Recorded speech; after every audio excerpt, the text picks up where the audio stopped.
How's it going, guys? It's Isaac from OZ Exotics Aquatics, and today I'm gonna briefly go through how I set up my isopods. Doesn't really matter what size container, the ingredients, I guess you can call them, are essentially the same. Excuse me. For today's video, I'm just gonna do a small container. You can kind of do whatever works for you or what you want to use. Most people seem to use 6 quart, but if you're starting out with something small like a 5 or a 10 count, putting them in something a little smaller might get them to reproduce a little quicker.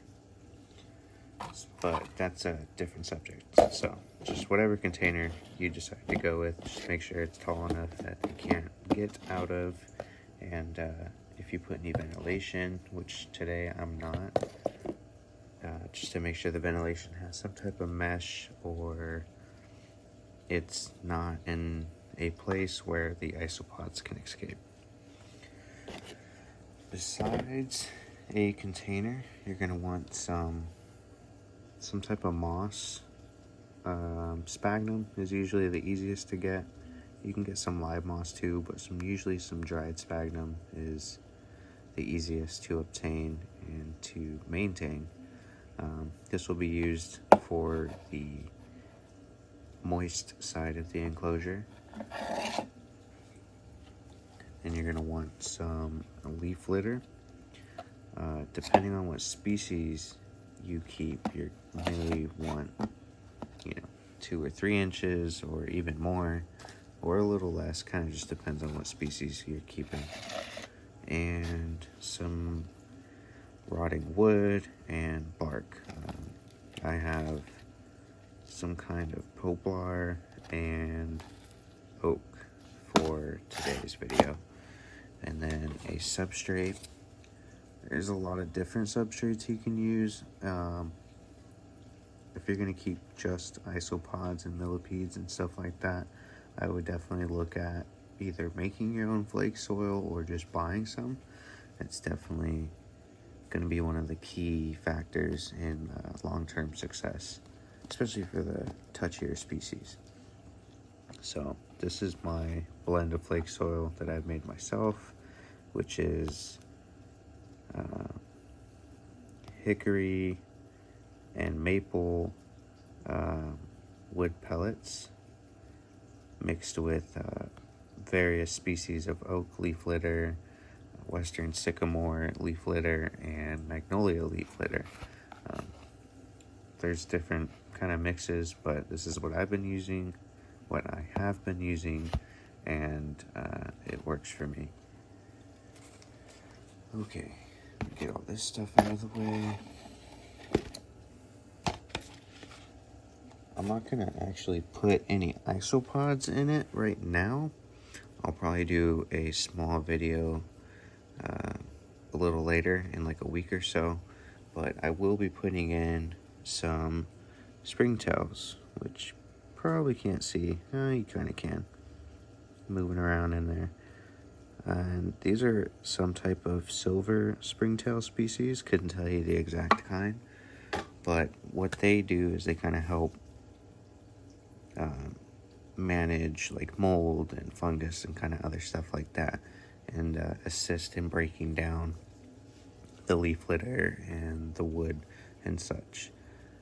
Just overall beneficial little creatures to have in your isopod or bioactive in general setups. So once you got your container and all of the stuff that you need, you want to go ahead and start assembling it. Quickly on the ventilation, I'm not going to do it just because I don't have the normal tools that I usually have when I do it, but I'll usually just kind of cut something out like a square or a circle and hot glue some type of fine mesh together to kind of keep them from getting out.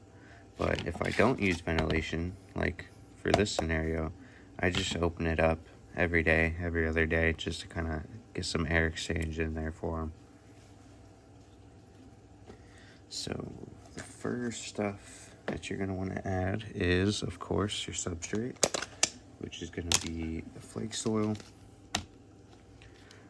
Depending on the species, you're going to either use a lot of substrate or not so much.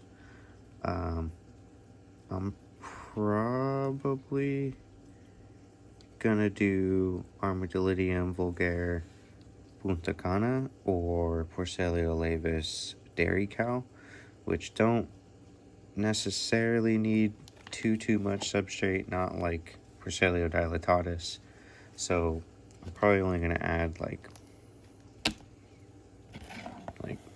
up to here, so probably about an inch of substrate. If I was doing like a 6-quart bin or a 15-quart bin, which is, oh geez, like all of these, I usually try to do a little more than an inch, like 1.5 inches, 2 inches. But again, kind of depends on what species you're keeping. So gonna go ahead, add your substrate.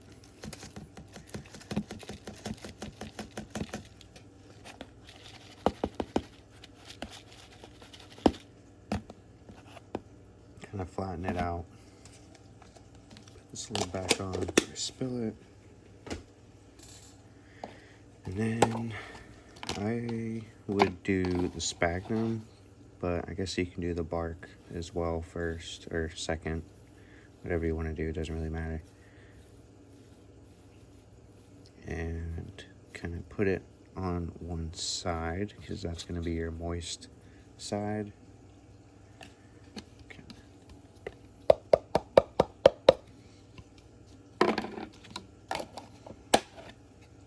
That to the side. So it'll kind of look like that.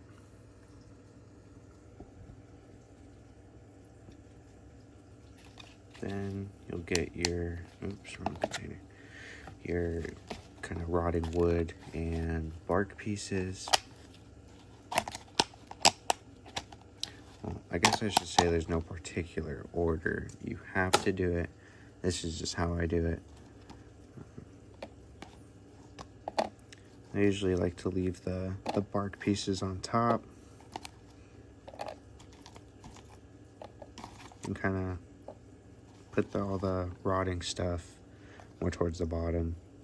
Kind of shove it into the substrate a little bit to kind of make it seem like it's been there for a while. Just dump it in. However it lands, it lands. Just make sure it's not too close to the ledge, otherwise they'll be able to climb out. Okay, so it'll kind of look like that.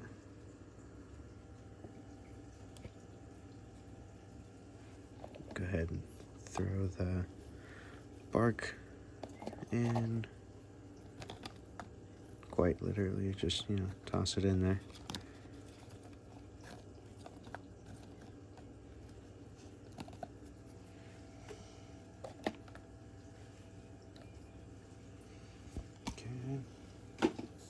Then get your leaf litter. The leaf litter I'm using is a mix of oak and poplar and western sycamore. I think that's all I have in here. So there's like probably 3 or 4 species of leaves. Being that it is a food source, you do kind of want to provide a nice little variety for them to munch on. And they all have different kind of time requirements, so to say, of decaying to a level that the isopods will actually enjoy and eat.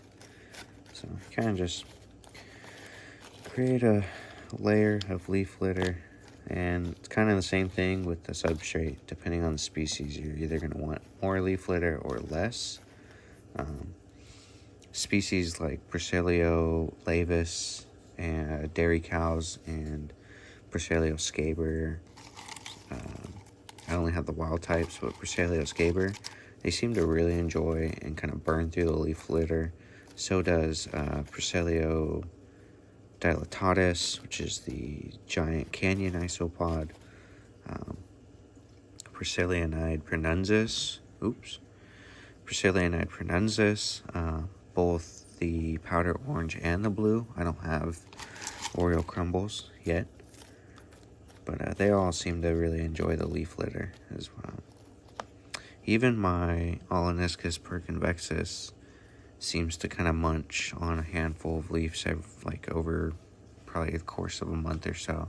So definitely make sure you have some extra leaves on hand, and you can definitely Google a list of Isopod safe leaf litter or types of leaves, or message me, whatever is easier for you.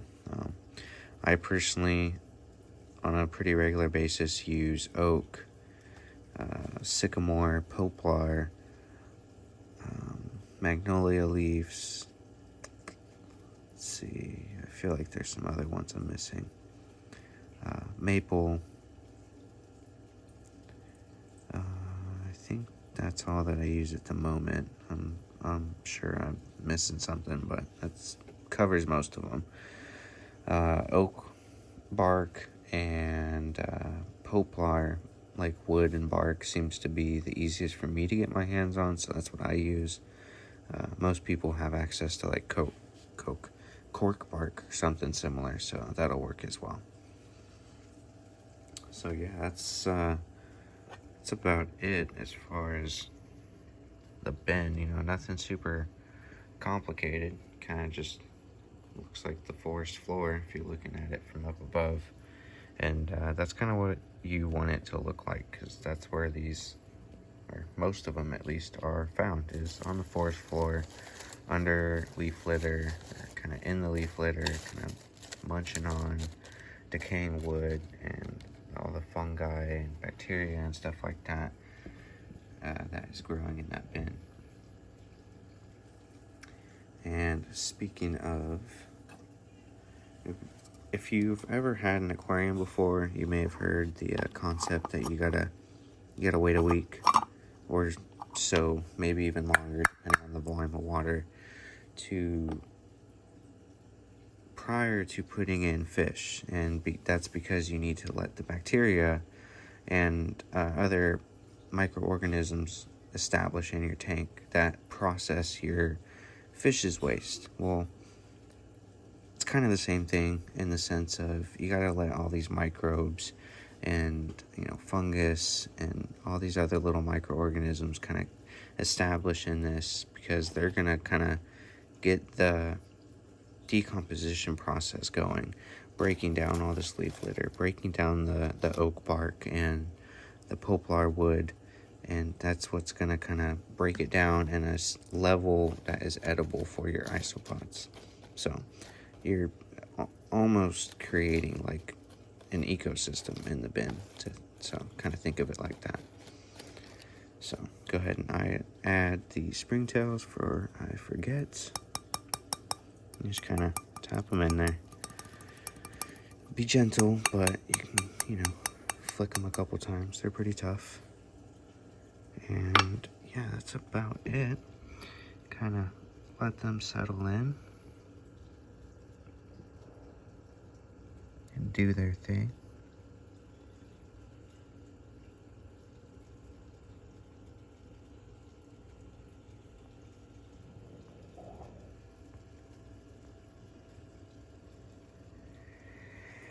And after about a week, I will throw some isopods in there.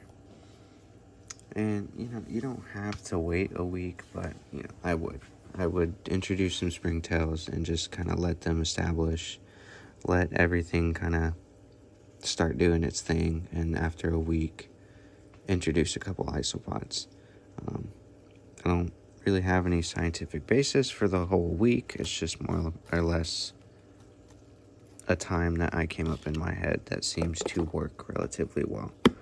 So yeah, that's about it. Hopefully you guys enjoyed this video. Hopefully it's not too long, and hopefully it made sense. If you did, definitely leave a comment. Leave me some feedback, whether you did or did not like it, and if you need any isopods, hit me up. Alright, so it has been exactly 1 week, and can't really see them, but if you kind of dig under the leaf litter, the springtails have kind of settled in a little bit, and it's about ready, well, at least for me, ready to add isopods. And I decided to go with Armadillidium vulgare Buntacana, which is a locality that was originally collected from a location in the Dominican Republic. Really cool variety of patterns and colors. Kind of a unique roly-poly, I guess, if that's what you want to call them. But Armadillidium vulgare Puntacanas is what's going in here today. And I think I picked about 18, I think is what I counted. I should have wrote it down, but you know. Anyways, we're gonna go ahead and just plop them in there. Nothing fancy. Just, make sure we're not just throwing them in there. It'll be pretty gentle.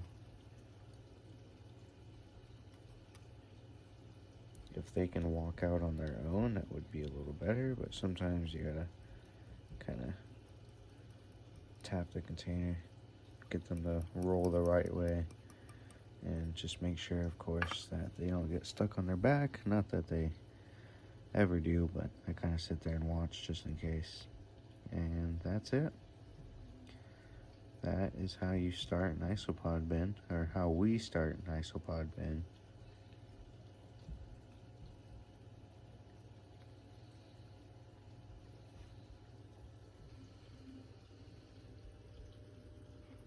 And we'll do like update videos as to, oh, there's a springtail. Anyways, we'll do updates as, you know, this little colony grows. I kind of tried to pick the more like lighter colored guys, like that one with like the cannot talk, with the grays like that. Try to get that pattern because of my original colony, which is that one, has a lot of reds for whatever reason, and I kind of like the other patterns more, so gonna see if we can get a little more of those patterns. I think those are a little cooler. But yeah, that's it. Not crazy hard. You don't even really have to wait a week. I just like to, because it gives the springtails and everything else to kind of settle in a little bit before you introduce your isopods. But hopefully you guys enjoyed the video, and we will see you in the next one.